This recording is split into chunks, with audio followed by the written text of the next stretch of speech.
Galih selalu menganggap rumah tangganya dengan Azura adalah definisi kebahagiaan yang tenang.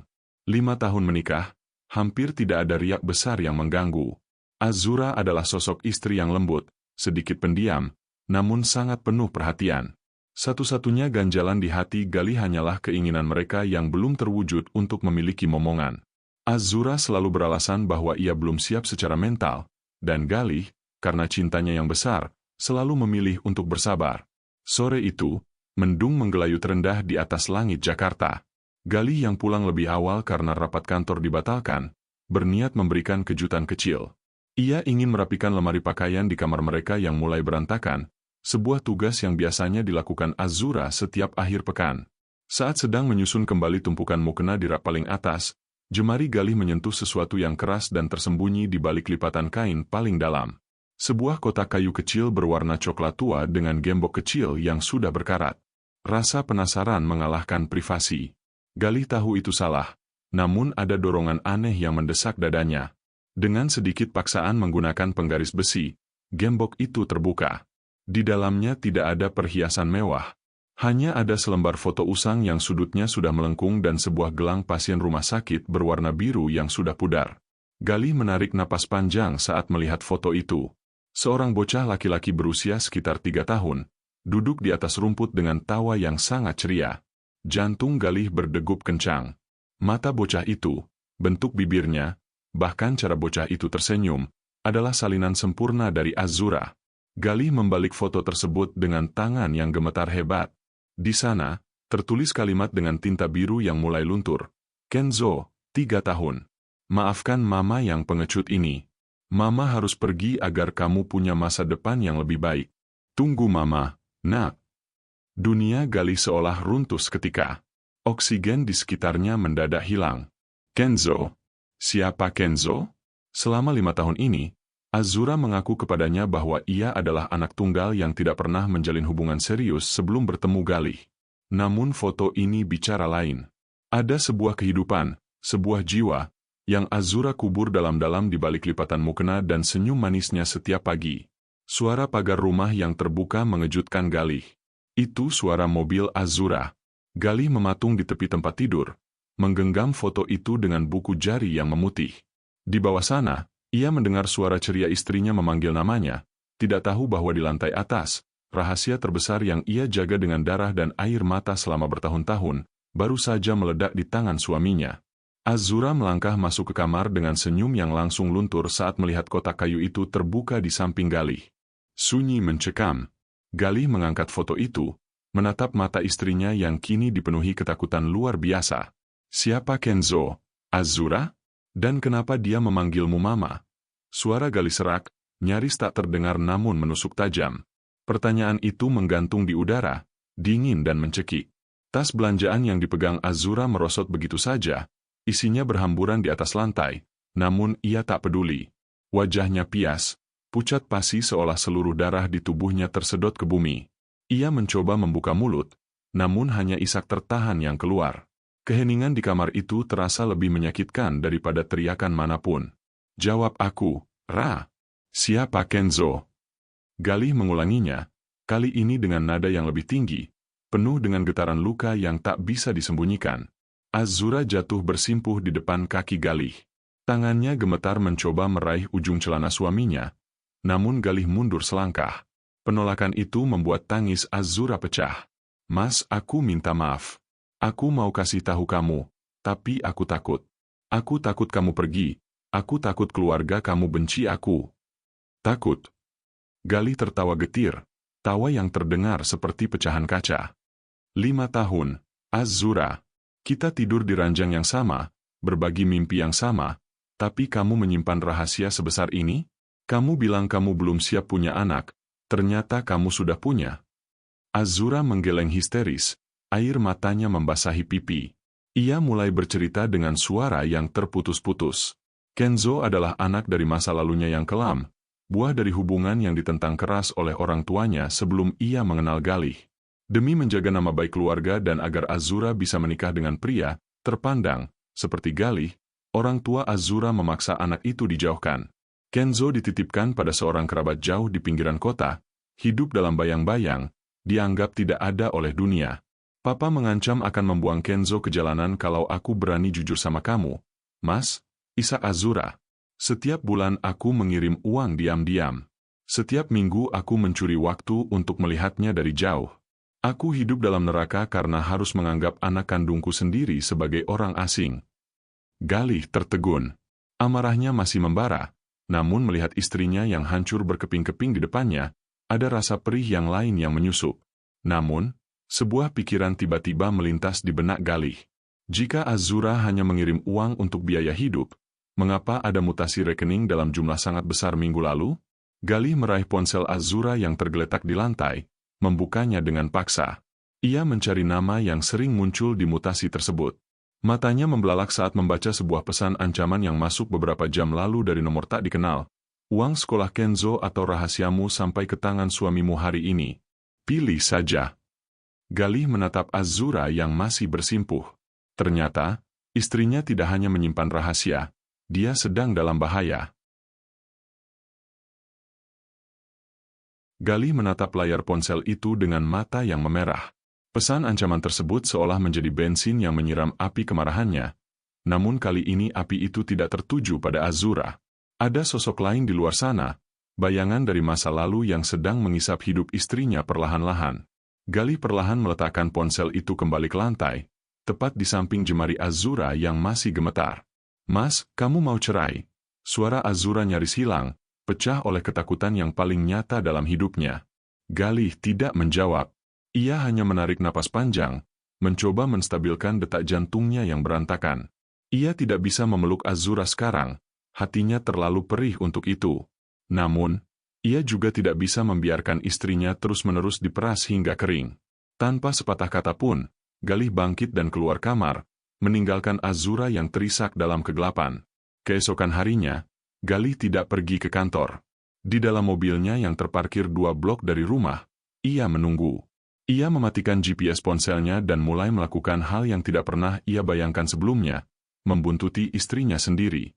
Ia melihat Azura keluar rumah dengan wajah yang disembunyikan di balik kacamata hitam besar dan syal, langkahnya terburu-buru seolah dikejar setan.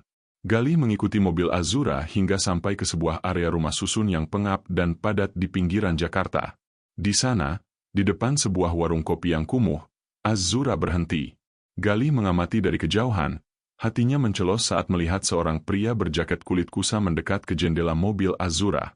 Pria itu memiliki tatapan mata yang tajam dan dingin, tipe orang yang tidak akan segan menghancurkan hidup seseorang demi beberapa lembar rupiah. Azura menyerahkan sebuah amplop coklat. Galih tahu itu adalah uang tabungan mereka yang raib. Saat pria itu menerima amplop tersebut, ia sempat mengusap pipi Azura dengan kasar, sebuah gestur kepemilikan yang membuat darah Galih mendidih. Galih mencengkeram kemudi hingga buku jarinya memutih. Rasanya ia ingin keluar dan menghajar pria itu, namun ia tahu itu bukan langkah yang bijak. Setelah Azura pergi dengan isak tangis yang terlihat dari balik kaca mobil, Galih tidak mengikuti istrinya pulang. Ia justru turun dari mobil dan mendekati pria berjaket kulit itu. Galih harus tahu siapa sebenarnya monster ini. Dengan langkah pasti, ia menghentikan pria itu di sebuah gang sempit. Kita perlu bicara soal Azura, ucap Galih rendah, suaranya penuh ancaman. Pria itu berbalik, menyeringai meremehkan. Oh, jadi ini suaminya yang malang? Kamu yakin mau tahu rahasia apa lagi yang dia simpan? Atau kamu lebih suka aku kasih tahu di mana Kenzo disembunyikan? Seringai pria itu terasa seperti belati yang digoreskan ke wajah Galih. Di gang sempit yang pengap itu, Galih menyadari bahwa musuhnya bukan sekadar preman kelas 3, melainkan hantu dari masa lalu yang selama ini menghisap kebahagiaan istrinya. Pria itu, yang kemudian memperkenalkan diri sebagai Indra, adalah saksi hidup dari rahasia yang berusaha dikubur oleh keluarga besar Azura. Azura tidak pernah cerita soal aku, tanya Indra sambil menyulut rokok, asapnya ditiupkan tepat ke arah wajah Galih. Tentu saja tidak. Dia terlalu sibuk berpura-pura menjadi istri sempurna buat kamu, sementara anaknya, anak kandungnya, hidup di kamar kos sempit dengan atap bocor karena ibunya takut ketahuan. Galih mencengkeram kerah jaket kulit Indra hingga pria itu tersedak. Tutup mulutmu. Di mana Kenzo sekarang? Indra tertawa terbahak-bahak, suara yang sangat memuakkan di telinga Galih. Kalau aku kasih tahu sekarang, Permainannya selesai. Azura itu tambang emas, Galih. Dia rela memberikan apa saja asal fotonya menggendong bayi dulu tidak sampai ke tangan orang tuamu yang terpandang itu. Kamu tahu kan apa yang terjadi kalau keluarga besarmu tahu menantu mereka punya anak haram? Kata-kata itu menghantam Galih tepat di ulu hati. Sigma. Itulah yang membunuh Azura perlahan-lahan. Azura bukan tidak mencintai Kenzo, tapi dia dipaksa memilih antara menjadi seorang ibu atau mempertahankan kehormatan keluarganya. Galih melepaskan cengkeramannya, tangannya gemetar bukan karena takut, tapi karena rasa perih yang luar biasa membayangkan Azura harus menanggung beban seberat itu sendirian selama 5 tahun pernikahan mereka. Berapa? Tanya Galih pendek, suaranya dingin dan datar. Untuk hari ini? 50 juta. Dan itu hanya untuk menjamin aku tidak mengirim video pengakuan Azura ke grup WhatsApp keluargamu, jawab Indra santai, seolah sedang menawar barang di pasar. Galih terdiam. Ia teringat tabungan umrah yang mereka kumpulkan bersama. Ia teringat rencana mereka untuk merenovasi rumah. Ternyata, selama ini Azura berjuang sendirian melawan monster ini demi melindungi posisi Galih agar tidak malu di depan keluarga besar. Galih menyadari satu hal. Ia tidak bisa membiarkan Azura hancur sendirian. Namun, ia juga tidak bisa langsung melabraknya.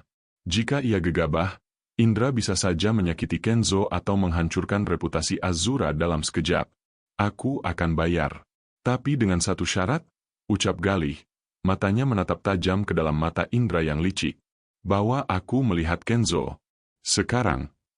Indra mematikan rokoknya dengan tumit sepatu, lalu memberikan isyarat dengan kepala agar Galih mengikutinya menyusuri gang yang semakin menyempit. Galih melangkah dengan jantung yang berdegup kencang.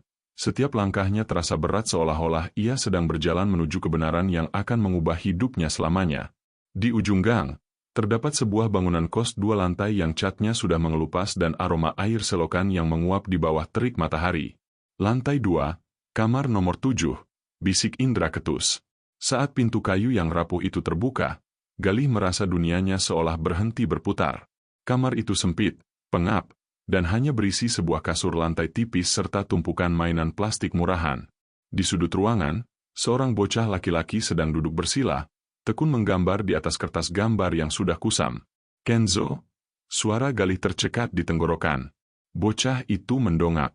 Mata itu, mata yang persis sama dengan milik Azura, menatap Galih dengan rasa ingin tahu yang polos. Tidak ada ketakutan di sana, hanya binar harapan yang membuat hati Galih terasa seperti diremas-remas. Kenzo meletakkan krayonnya dan bangkit berdiri, menatap Galih dari ujung kaki hingga ujung rambut. Om ini temannya Mama? Tanya Kenzo kecil dengan suara yang lembut. Galih berlutut agar tinggi mereka sejajar. Ia melihat sebuah foto kecil yang ditempel di dinding dekat tempat tidur Kenzo. Itu adalah foto Galih dan Azura saat pernikahan mereka, yang bagian wajah Galihnya sudah sedikit tergores.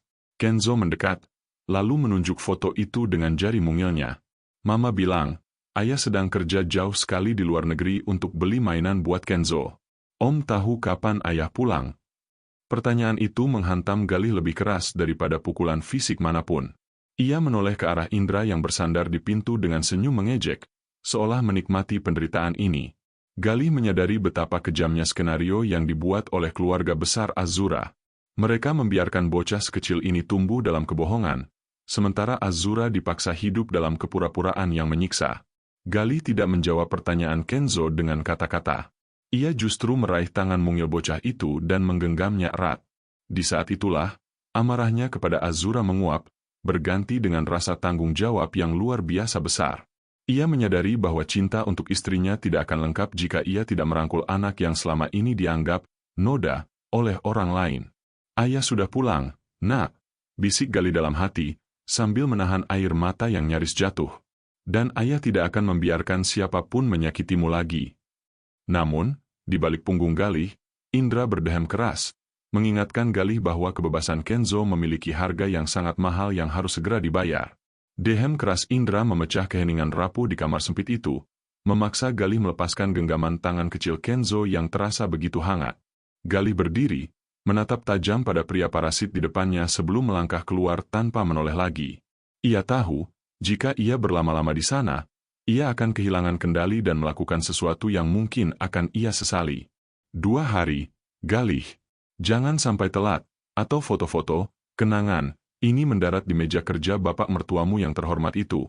Ancam Indra sambil terkekeh saat mereka menuruni tangga kayu yang berderit. Galih pulang ke rumah dengan kepala yang seolah ingin pecah. Di ruang tamu, ia menemukan Azura sedang duduk melamun di kegelapan. Wajah istrinya terlihat sangat kuyu, matanya sembab karena terlalu banyak menangis.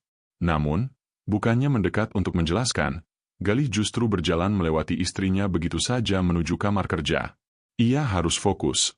Ia harus menyelamatkan Kenzo, dan ia harus melakukannya tanpa melibatkan Azura agar istrinya tidak semakin tertekan. Malam itu, Galih mulai bergerak dalam senyap.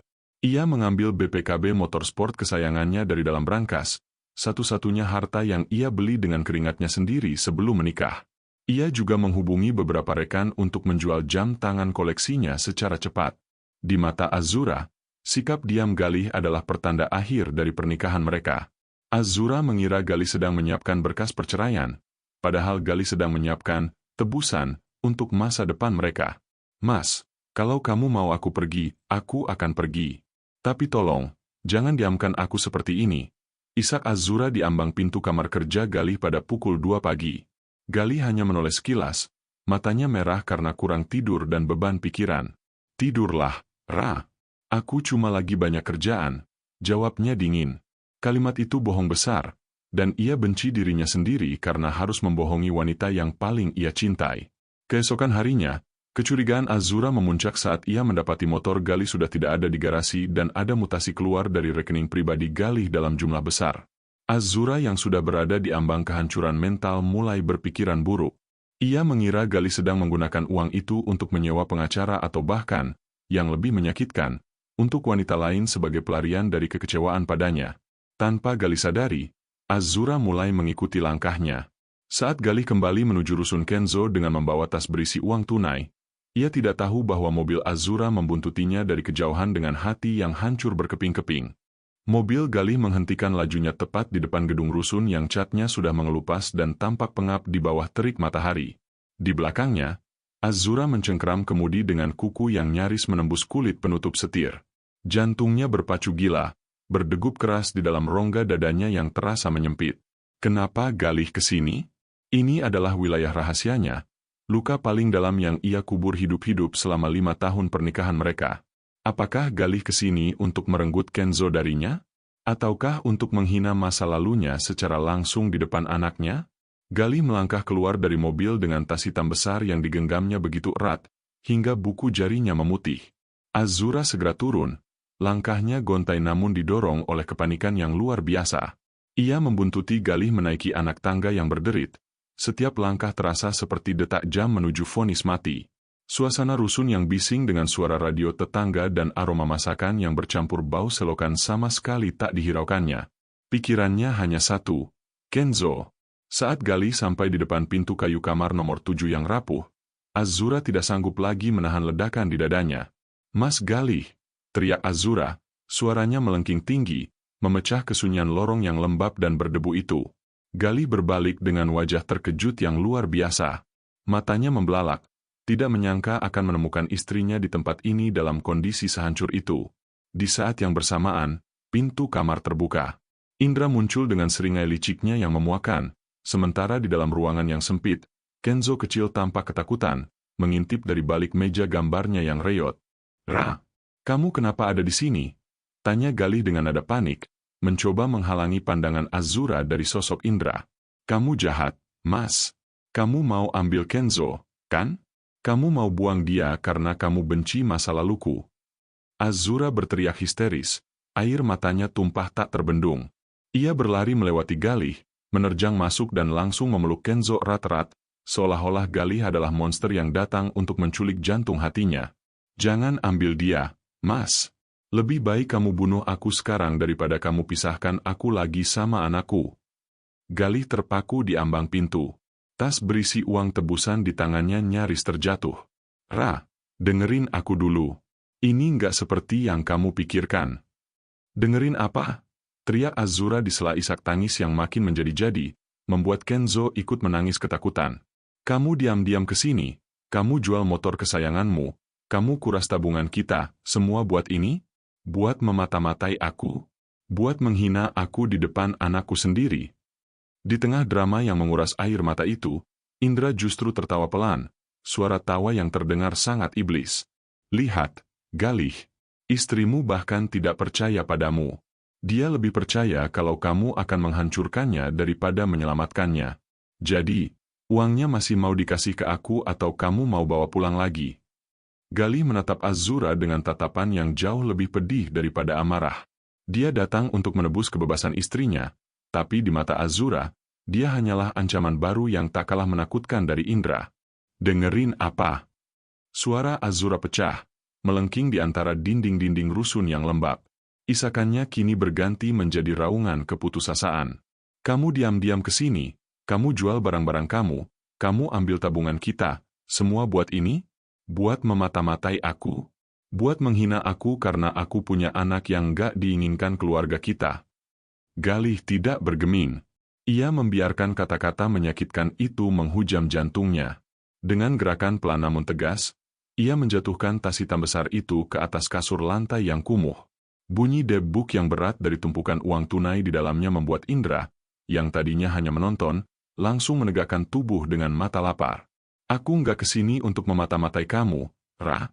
Suara Galih rendah, namun getarannya memenuhi ruangan sempit itu. Ia menatap Azura yang masih memeluk Kenzo dengan protektif. Aku kesini karena aku tahu setiap malam kamu menangis di kamar mandi sambil mematikan keran supaya aku nggak dengar. Aku kesini karena aku tahu Indra sudah menghisap hidupmu selama bertahun-tahun. Azura terpaku. Tangisnya berhenti seketika, menyisakan napas yang tersengal-sengal. Mas, kamu tahu soal Indra? Aku tahu semuanya, Ra. Aku tahu tentang ancaman foto itu, tentang uang sekolah Kenzo yang selalu ditagih preman ini, dan tentang ketakutanmu kalau keluarga besarku tahu. Galih melangkah maju satu tindak, mengabaikan Indra yang mulai mendekati tas uang tersebut. Kamu pikir aku selemah itu? Kamu pikir cintaku sesempit itu sampai aku akan meninggalkanmu hanya karena kamu punya masa lalu? Azura menatap pergelangan tangan Galih yang kosong. Jam tangan mewah yang selalu Galih banggakan sudah tidak ada di sana.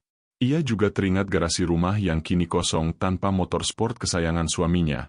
Kesadaran itu menghantam Azura lebih keras dari apapun. Galih tidak sedang merencanakan perceraian, dia sedang menjual seluruh dunianya untuk menebus kemerdekaan Azura. Drama yang bagus. Indra memotong dengan tawa mengejek, tangannya sudah menyentuh resleting tas uang itu. Tapi aku nggak butuh air mata. Aku butuh uang ini. Setelah ini, kalian silakan bawa bocah ini pergi, tapi jangan harap aku tutup mulut kalau uangnya kurang serupiah pun. Indra merengsek maju, mencoba merebut tas itu dengan kasar. Namun, Galih dengan cepat menginjak tali tas tersebut. Matanya menatap Indra dengan kebencian yang murni. Uang ini ada di sini. Tapi aku nggak akan kasih sebelum aku pastikan semua salinan video dan foto itu sudah hancur di depan mataku. Wajah Indra berubah gelap. Ia merogoh saku jaketnya, mengeluarkan sebuah ponsel dan menunjukkannya ke arah Galih. Jangan main-main, Galih. Sekali klik, rahasia istrimu terkirim ke grup WhatsApp keluarga besarmu. Kamu mau jadi pahlawan atau mau jadi orang paling malu sejakarta? Kenzo yang ketakutan mulai menangis kencang. Suaranya memenuhi ruangan yang kini terasa semakin menyesakan. Situasi di ambang ledakan. Tangis Kenzo yang pecah menjadi aba-aba yang tak terduga. Saat Indra menyeringai dan jempolnya mulai bergerak di atas layar ponsel, Galih tidak lagi berpikir soal uang atau harga diri. Yang ia lihat hanyalah wajah istrinya yang hancur dan masa depan seorang bocah tak berdosa yang sedang dipertaruhkan. Dengan raungan yang datang dari dasar jiwanya, Galih menerjang. Tubuh Galih menghantam Indra dengan keras hingga keduanya terjerembab ke lantai semen yang kasar. Tas berisi uang itu terpental. Isinya berhamburan menutupi lantai yang berdebu.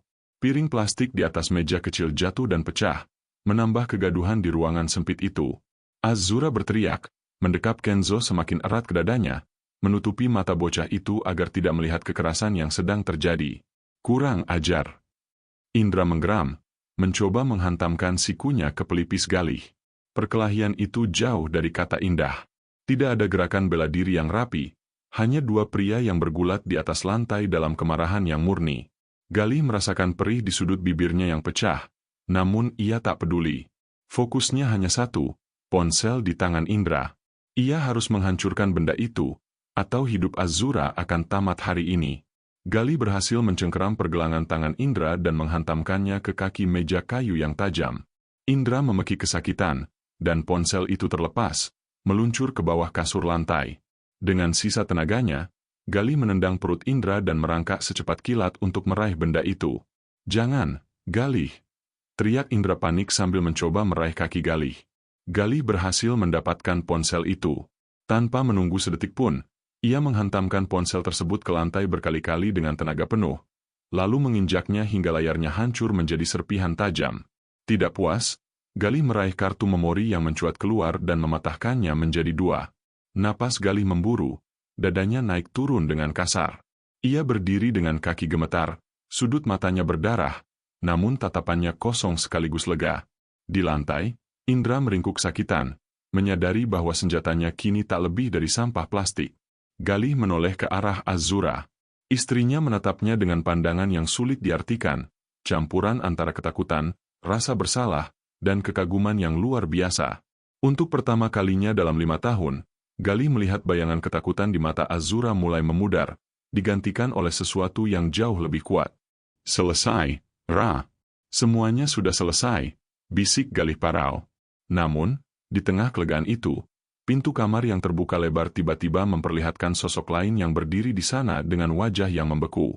Itu adalah ibu mertua Galih, orang yang selama ini paling ditakuti Azura, yang ternyata telah mengikuti mereka secara diam-diam. Keheningan yang mencekam menyelimuti ruangan itu, lebih dingin dari udara AC manapun. Ibu mertua Galih berdiri mematung di ambang pintu, menatap ngeri pada kekacauan di depannya. Galih yang bersimbah darah di pelipis, Indra yang mengerang di lantai, dan Azura yang mendekap erat seorang anak kecil yang selama ini ia anggap sebagai noda yang sudah dibuang. Tembok keangkuhan yang selama bertahun-tahun dibangun keluarga besar Azura runtuh dalam sekejap mata. "Ibu, ini tidak seperti yang ibu lihat." Suara Azura bergetar hebat, ia mencoba berdiri namun lututnya lemas. Ibu mertuanya melangkah masuk, wajahnya merah padam antara malu dan marah. "Jadi ini alasan kamu sering menghilang? Memelihara aib ini di belakang kami? Kamu tahu apa yang akan terjadi kalau kolega bapakmu tahu?" Galih berdiri tegak di depan Azura, mengabaikan rasa perih di wajahnya. Ia menatap mertuanya dengan tatapan paling berani yang pernah ia miliki. "Cukup, Bu. Kenzo bukan aib. Dia manusia. Dia anak kandung Azura, dan mulai hari ini, dia adalah anak saya juga." "Kamu sudah gila, Galih. Kamu menghancurkan reputasimu sendiri demi anak haram ini," teriak sang ibu. "Reputasi bisa dibangun lagi, Bu. Tapi jiwa anak ini tidak akan bisa sembuh kalau kita terus membuangnya," jawab Galih dingin. Ia membalikkan badan, memungut tas berisi uang yang sempat berhamburan, lalu meraih tangan Kenzo dengan lembut. "Ayo, Kenzo, kita pulang ke rumah yang sebenarnya." Azura menatap Galih dengan air mata yang mengalir deras, namun kali ini bukan air mata ketakutan. Ia bangkit, menggandeng tangan Kenzo yang lain, dan berjalan melewati ibunya tanpa menoleh lagi. Di koridor rusun yang kumuh itu, mereka berjalan bertiga meninggalkan kegelapan masa lalu. Sesampainya di rumah, Galih membawa Kenzo ke kamar yang selama ini kosong. Kamar yang dulu disiapkan Galih untuk anak yang ia impikan, kini akhirnya menemukan penghuninya. Malam itu, untuk pertama kalinya dalam 5 tahun, Azura tidak lagi tidur dengan beban di dadanya. Ia melihat Galih menyelimuti Kenzo dengan penuh kasih sayang, sebuah pemandangan yang selama ini hanya ada dalam mimpinya yang paling mustahil. Galih menyadari bahwa cinta sejati bukan hanya tentang menerima kelebihan pasangan, tapi tentang merangkul luka paling dalam yang pernah ia miliki. Rahasia di balik lemari itu kini telah terbuka, bukan sebagai penghancur, melainkan sebagai perekat yang membuat cinta mereka jauh lebih nyata dan manusiawi. Kesimpulan penutup, kisah Galih dan Azura mengingatkan kita bahwa setiap orang memiliki masa lalu, dan terkadang rahasia yang paling rapat dijaga adalah bentuk ketakutan akan kehilangan orang yang dicintai. Namun, kejujuran dan penerimaan adalah satu-satunya jalan menuju kedamaian yang sejati dalam rumah tangga. Jangan lupa untuk like dan subscribe agar tidak ketinggalan cerita drama emosional lainnya setiap minggu. Dukungan kalian sangat berarti bagi kami.